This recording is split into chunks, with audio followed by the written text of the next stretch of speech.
You should be grateful we even talked to you, Margaret." That's what my son said to me. My own son.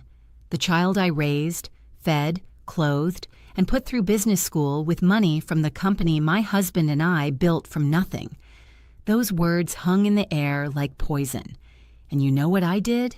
I smiled. I nodded, and I went completely silent because I already knew something they didn't. Hello, everyone. My name is Margaret Ann Hutchison, and I'm 72 years old. I'm coming to you from my home office in Portland, Oregon, where I'm currently sitting in a building that bears only my name on the deed. Tell me in the comments where you're watching this from. I'd love to know I'm not alone in what I'm about to share with you. This is the story of how I lost my family and found my backbone.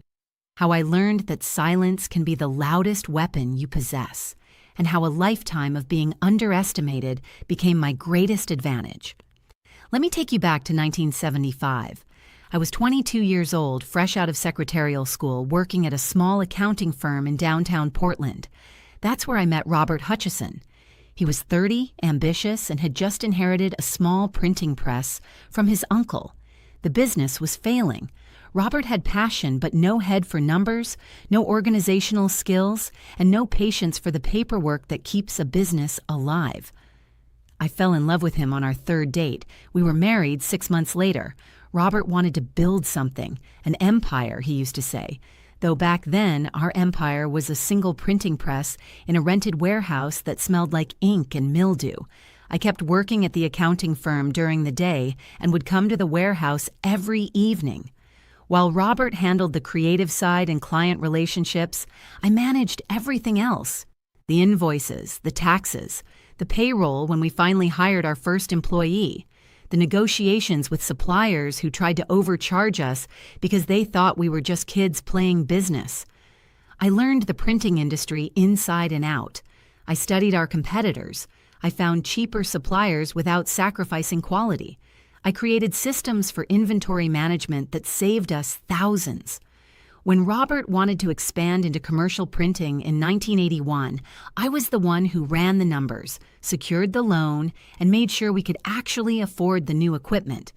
By 1985, Hutchison Printing wasn't just surviving. We were thriving. We had 20 employees. We'd moved into a real facility. We'd landed contracts with 3 major corporations. Robert was the face of the company, and I was fine with that. He loved the spotlight. I loved the work. We had 2 children. David was born in 1979 and Caroline in 1982. I did what so many women of my generation did. I worked full-time at the business and full-time at home. I packed lunches and attended parent-teacher conferences and made sure homework was done, all while managing the company's finances and operations. Robert used to introduce me as his secret weapon. "This business would collapse without Margaret," he'd say at company gatherings. "She's the brains of this operation." I believed he meant it. Robert died in 2003, a heart attack, sudden and devastating. He was 58 years old. We'd been married for 28 years. The business had grown significantly by then. We had 75 employees and annual revenues in the millions. We'd expanded into digital printing and graphic design services, and according to our legal documents, Robert and I were equal partners, 50-50 ownership. David was 24 when his father died. Caroline was 21. Both of them had worked summer jobs at the company growing up, though neither had shown much interest in the actual business. David had gotten his MBA and was working at a tech startup in Seattle. Caroline was finishing her degree in marketing. At the funeral, David put his arm around me and said, "Don't worry, Mom, I'll come home and help you run the business. Dad would want that." I should have paid attention to the phrasing, "help me run it," not "help run it with me." David moved back to Portland 2 months later. He wanted to be named Vice President of Operations. He wanted his own office, a significant salary, and a company car. He had big ideas about modernizing everything, despite having 0 experience in the printing industry. I made him start in client relations. I thought he needed to understand our customers, learn the business from the ground up like his father and I had. He was furious. I have an MBA from a top business school, he said. I don't need to work my way up in my own family's company. His own family's company, not our company, his. Caroline joined us in 2005 after graduating. She wanted to run marketing, despite the fact that we already had an excellent marketing director who'd been with us for 8 years. When I explained that she could work in the marketing department and learn from our director, she called me controlling. "You just can't stand the idea of us having real roles here," she said. "You want to keep all the power for yourself."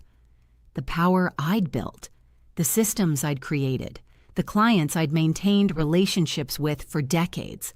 But I gave Caroline a position in marketing. I gave David more responsibilities. I thought that's what mothers did. You made room for your children. You helped them grow. I just didn't realize they expected me to shrink. Over the next several years, something changed. Slowly at first, then faster. David started making decisions without consulting me. He'd commit us to contracts I hadn't reviewed. He'd override instructions I'd given to our staff. When I confronted him, he'd say, "Mom, you have to let me actually do my job. You're micromanaging." Micromanaging. That's what he called it when I tried to maintain the standards that had built the business. Caroline began telling staff members that I was old-fashioned and resistant to change.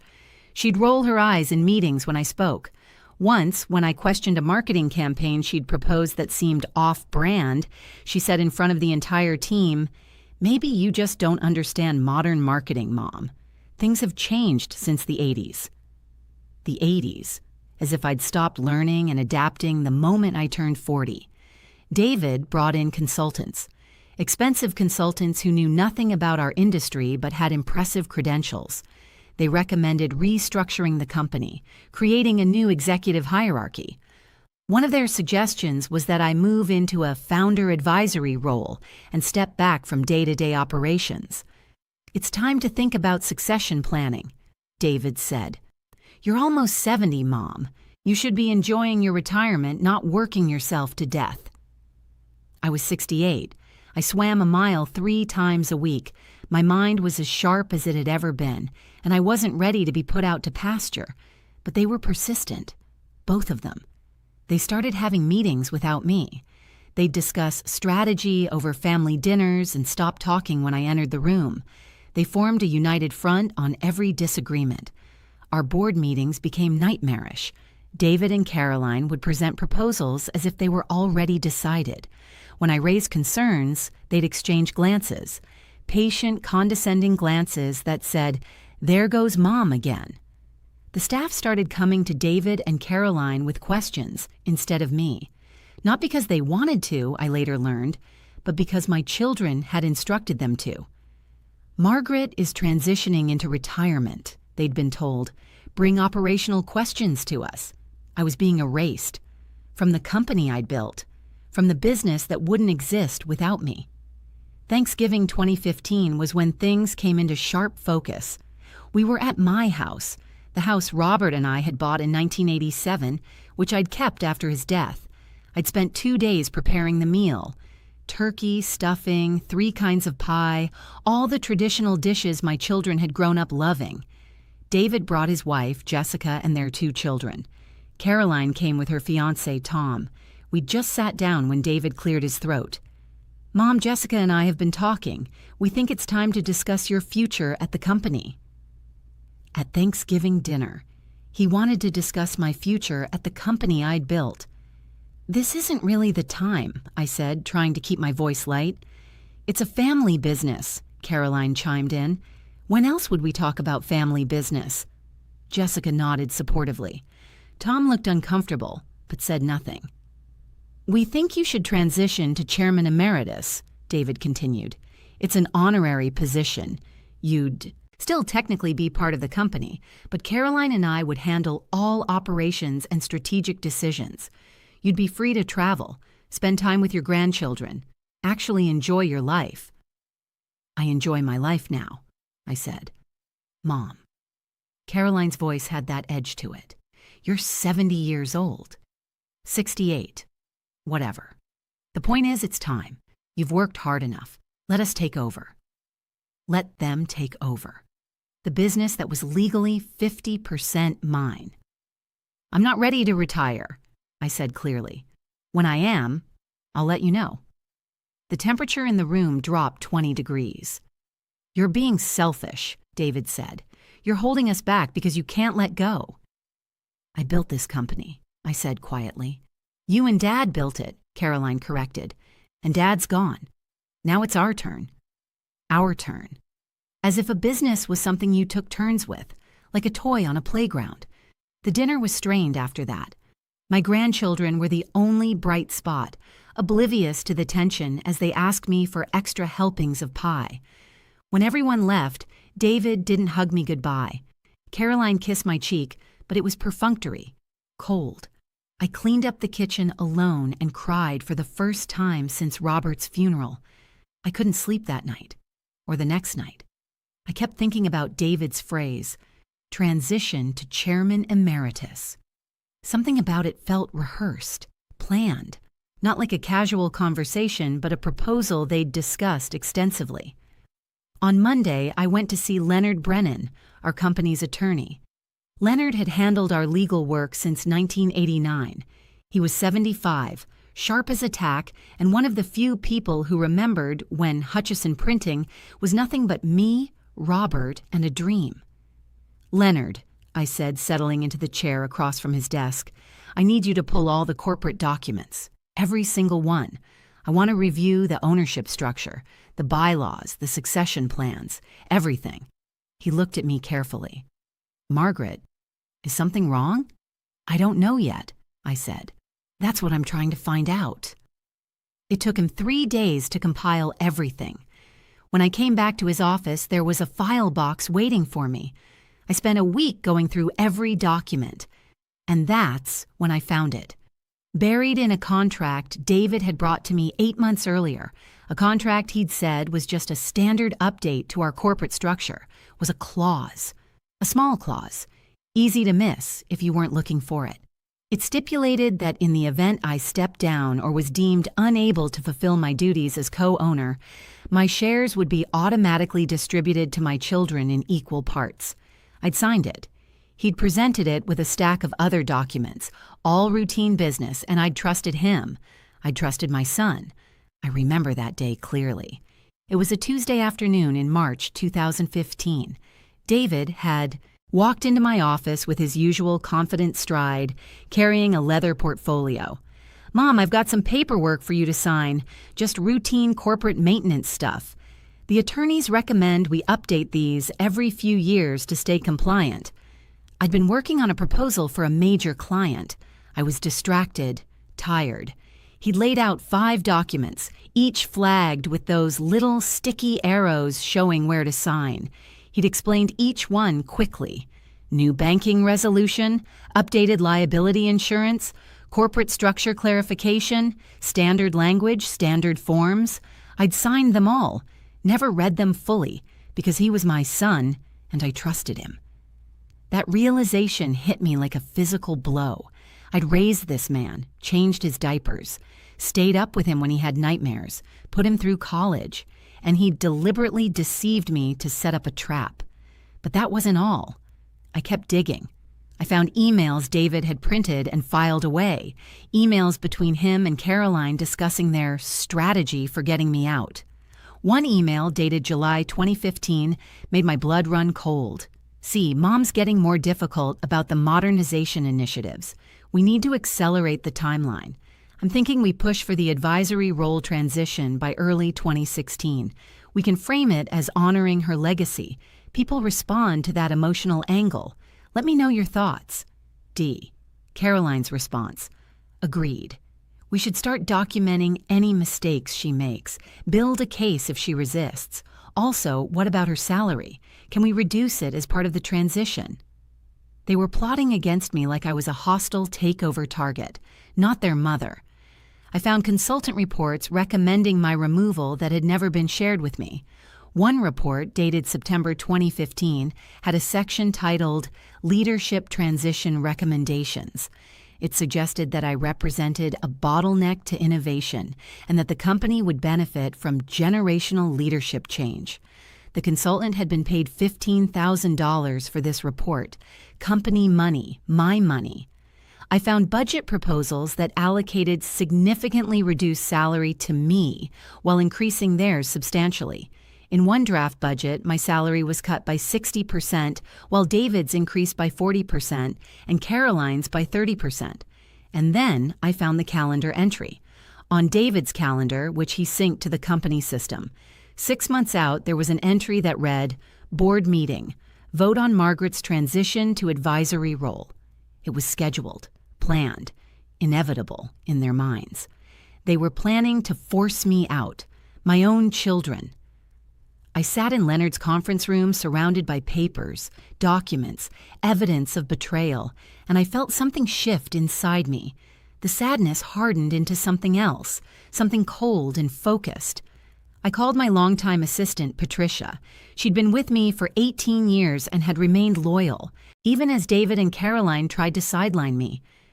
"Patricia, I need you to do something for me, and I need you to keep it completely confidential. Can you do that?" "Of course, Margaret. What do you need?" "I need copies of every communication David and Caroline have sent through company systems for the past 2 years. Emails, calendar entries, internal memos, everything. Can you access that without them knowing?" There was a pause. "I can. And Margaret, I'm glad you're finally doing something about this. What they've been doing to you isn't right." So she'd noticed. Of course she had. I wondered how many other employees had seen what was happening and felt powerless to stop it. Patricia worked her magic over the next week. She delivered everything on a secure flash drive. I spent hours going through it all. Each email, each dismissive comment about me, each strategic discussion about how to ease me out, added another layer to my resolve. There was an email thread from October where Caroline wrote to David, "She's being stubborn about the Henderson account. I don't know why she's so attached to these old clients. They're not even that profitable anymore." The Henderson account had been one of our first major contracts. Mr. Henderson had trusted us when no one else would. His company had stayed loyal to us for 30 years, and my daughter saw that loyalty as a liability, not an asset.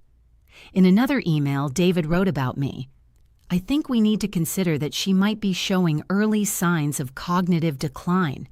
She's been more forgetful lately, more resistant to change. We might need to document this for legal purposes." Cognitive decline.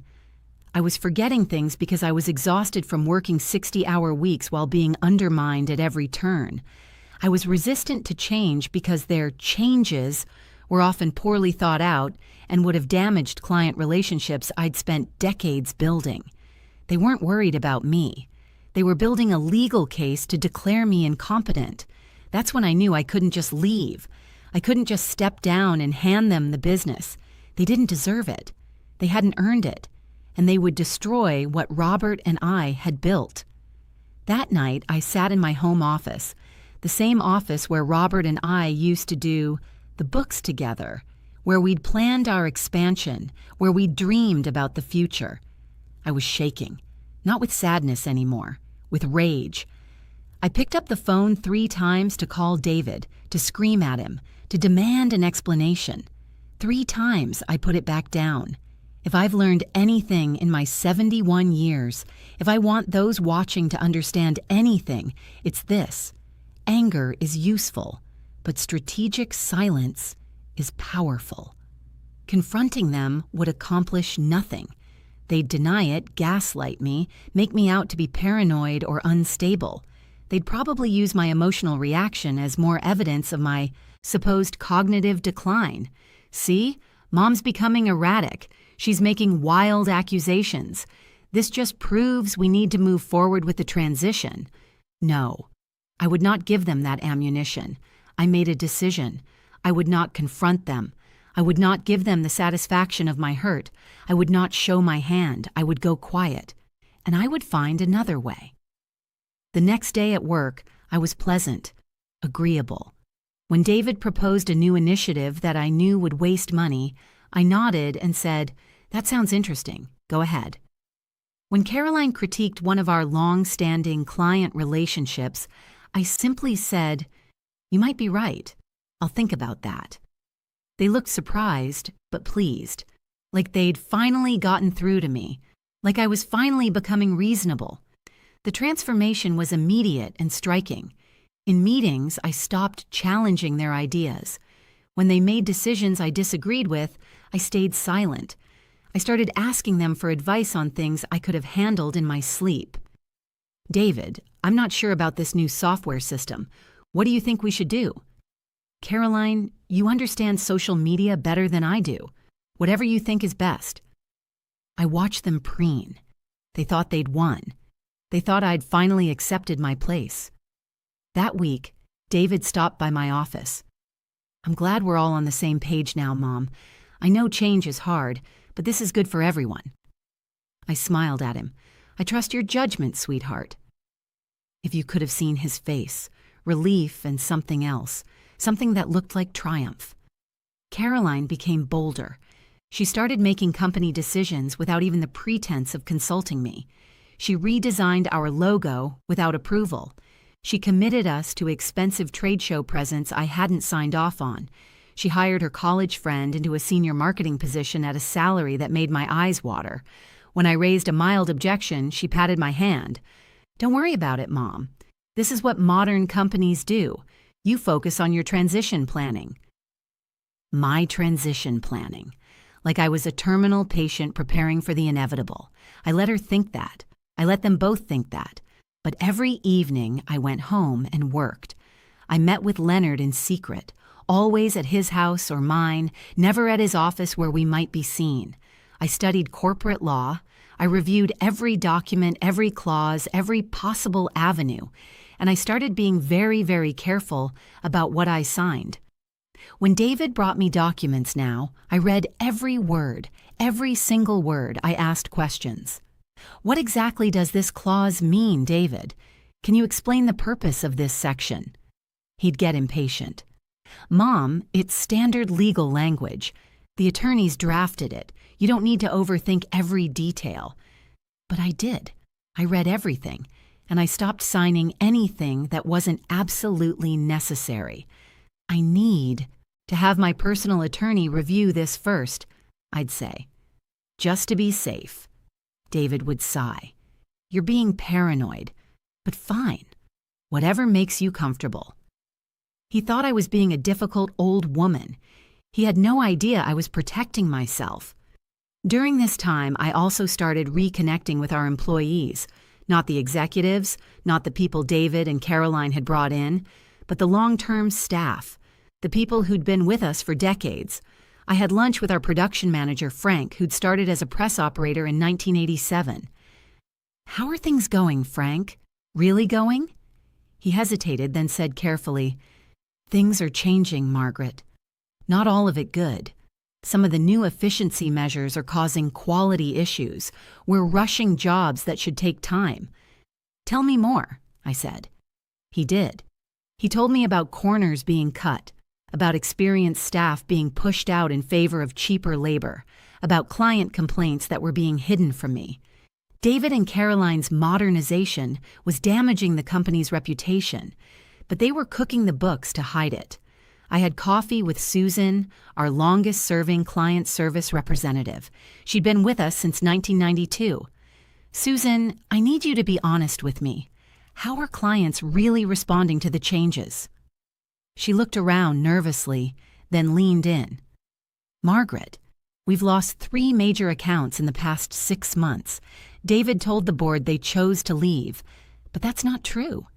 They left because we missed deadlines and the quality wasn't what they expected. I tried to tell him, but he said I was being resistant to change. 3 major accounts. That represented almost $1 million in annual revenue, and David had lied to the board about it. I collected information, quietly, carefully.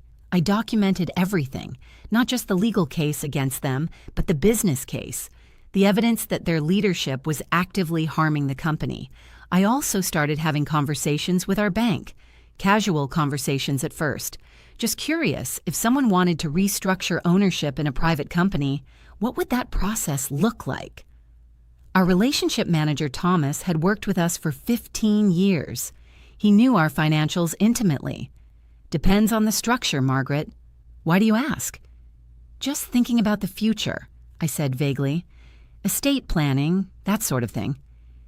But I was planting seeds, making sure that when the time came, when I needed that loan, the bank would already be thinking about it. I was building my case piece by piece, brick by brick, in complete silence. And David and Caroline had no idea. I became a ghost in my own company. I attended meetings but said little. I reviewed documents but stopped pushing back on decisions. I was present but passive, exactly what they wanted me to be. But every night I went home and worked. I called Leonard Brennan to my house instead of meeting at his office. I told him everything. He was horrified. Margaret, that clause David had you sign, it's potentially fraudulent if he misrepresented its purpose to you. But proving that would mean a court battle with your children. Are you prepared for that? I don't want a court battle, I said. I want the business, all of it. Is there a way? Leonard leaned back in his chair, thinking. Tell me everything about how the company's ownership is currently structured. I did. Robert and I had been 50-50 partners. When he died, his 50% passed to me through his will, so I owned 100%. But then, trying to be a good mother, trying to bring my children into the family business properly, I'd restructured. I'd given them each 20%, retaining 60% for myself.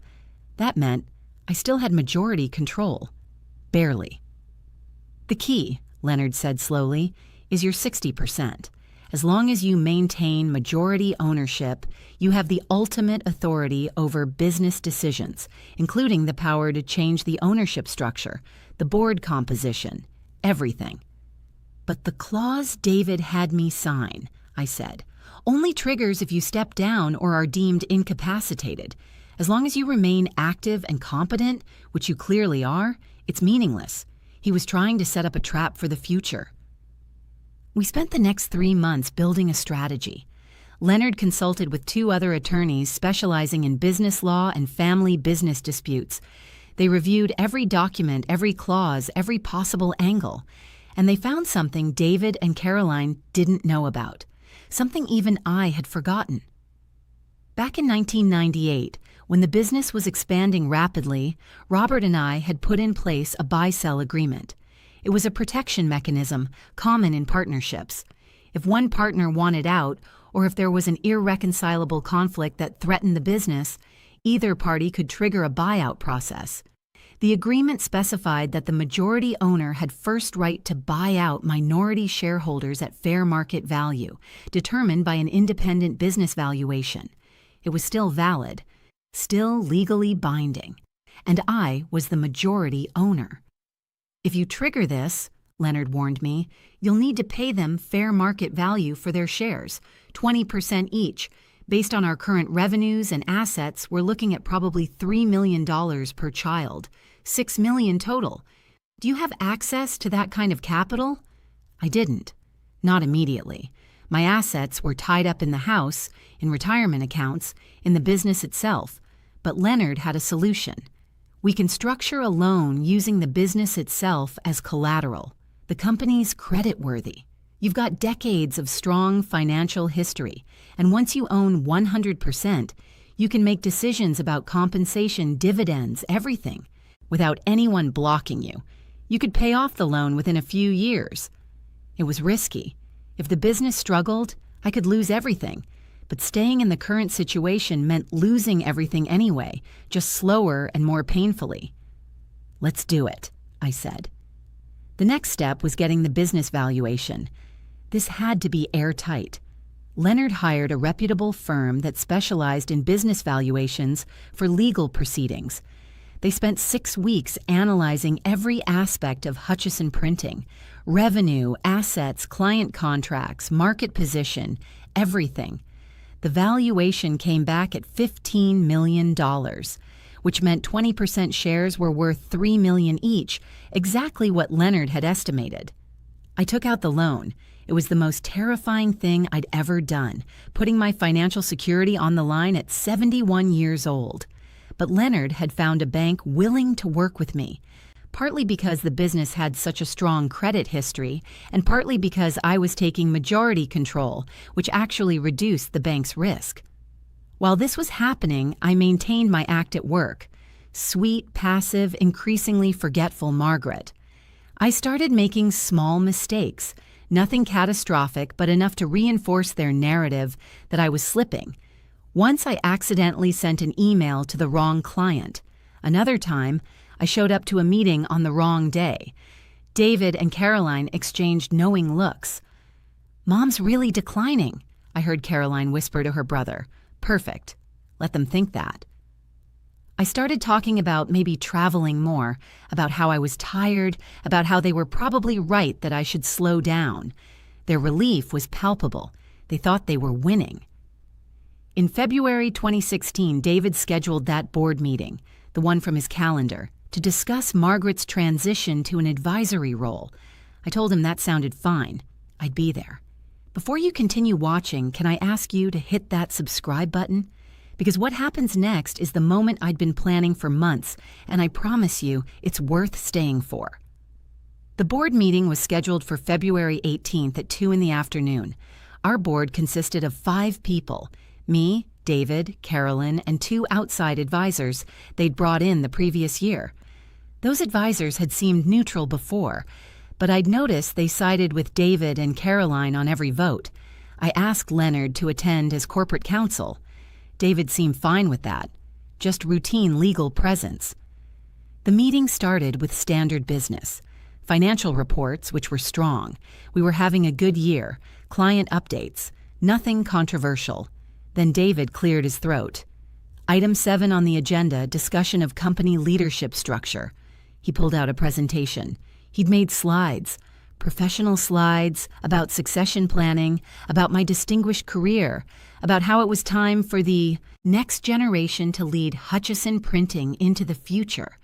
"Mom," he said, and his voice was gentle, almost pitying, "you've built an incredible legacy. But it's time to let Caroline and me take the company forward. We've prepared a very generous advisory position for you.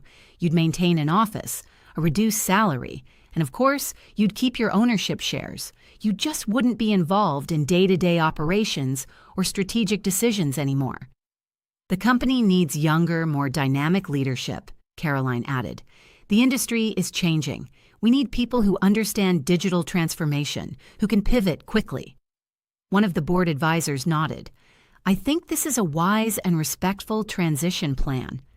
They were all looking at me, waiting for me to argue, to fight, to make a scene that would prove I was the difficult, unreasonable old woman they'd painted me as. I didn't. I simply turned to Leonard. "I believe you have some documents to distribute." Leonard opened his briefcase and pulled out folders, 5 of them. He placed one in front of each person at the table. "What's this?" David asked, his confidence faltering slightly. "Please open the folders," I said calmly. They did. I watched their faces as they read. Confusion first, then shock, then horror. "This is notice," Leonard said formally, "that Margaret Hutchison, as majority owner of Hutchison Printing, is exercising her rights under the buy-sell agreement established in 1998 to purchase all minority shares of the company." "What?" Caroline's voice was shrill. "You can't do that." "I absolutely can," I said, "and I am. You'll find the independent business valuation in your packets. You're each being offered $3 million for your 20% shares. That's fair market value. The agreement stipulates you have 30 days to accept the offer or negotiate. But if we can't reach an agreement, a judge will enforce the buyout at the appraised value." "Mom." David's face had gone pale. "You can't be serious." "I'm completely serious." "You're stealing our inheritance." Caroline stood up, her chair scraping loudly. "Your inheritance?" I kept my voice level. "I gave you those shares. Generously. Perhaps too generously, as it turns out. But this company isn't your inheritance, Caroline. It's my life's work. mine and your father's, and I'm not ready to hand it over to people who've spent the last year trying to force me out." "We were trying to help you," David insisted. "Help me?" I pulled out my own folder. "Is that what you call the emails where you discussed handling the Margaret problem? The consultant reports you commissioned that recommended my removal but never shared with me. The clause you slipped into documents claiming it was routine, when it was actually designed to strip my shares if you could get me declared incapacitated?" The room went silent. "You were trying to steal my company," I said. "My company? Did you really think I wouldn't notice? Did you think I was that far gone?" "This is insane," David said, but his voice had no strength behind it. "We're your children." "Yes, you are, which is why I gave you opportunities, positions, ownership in this company, and you repaid me by trying to push me out like I was nothing, like I hadn't spent 40 years building this business, like I was just some obstacle in your way." I stood up. "You told me I should be grateful you even talked to me. Do you remember that, David? At the Christmas party last year, you said I should be grateful. For what? For being tolerated by my own son in the business I built." He had the grace to look ashamed, but only for a moment. "You'll regret this," Caroline hissed. "We'll fight it. We'll tie this up in court for years." Leonard spoke up. "You're welcome to try, but the buy-sell agreement is ironclad. We've had 3 attorneys review it. You will lose, and you'll spend a fortune in legal fees, and the final result will be exactly the same. You'll be bought out at fair market value. The only question is whether you want to accept the offer now or waste time and money fighting the inevitable." They fought it. Of course they did. They hired their own attorneys. They filed motions. They tried to argue I was acting out of spite, that the buyout wasn't in good faith, that I was mentally incompetent. That last one particularly enraged me. I submitted to a full neurological evaluation just to prove them wrong. The doctor's report said I had the cognitive function of someone 20 years younger. 4 months later, in June 2016, a judge upheld the buyout. David and Caroline were each paid $3 million for their shares. They stopped speaking to me entirely. I own 100% of Hutchison Printing now. I paid off the loan in 3 years, ahead of schedule. I promoted several long-term employees into leadership positions, people who'd been overlooked while my children played at being executives. The company is more profitable now than it's ever been. My grandchildren still visit sometimes, though less often. David and Caroline have tried to turn them against me, but teenagers are smart. They ask questions. They want to understand. I tell them the truth, age appropriately, and let them draw their own conclusions. Do I wish things had been different? Of course. I wish my children had valued me. I wish they'd seen me as a partner instead of an impediment. I wish I could have handed them the business with pride instead of having to take it back by force. But I don't regret what I did. Not for a second. This is Margaret Ann Hutchison, signing off from the office that bears my name, only my name, and I earned every letter of it.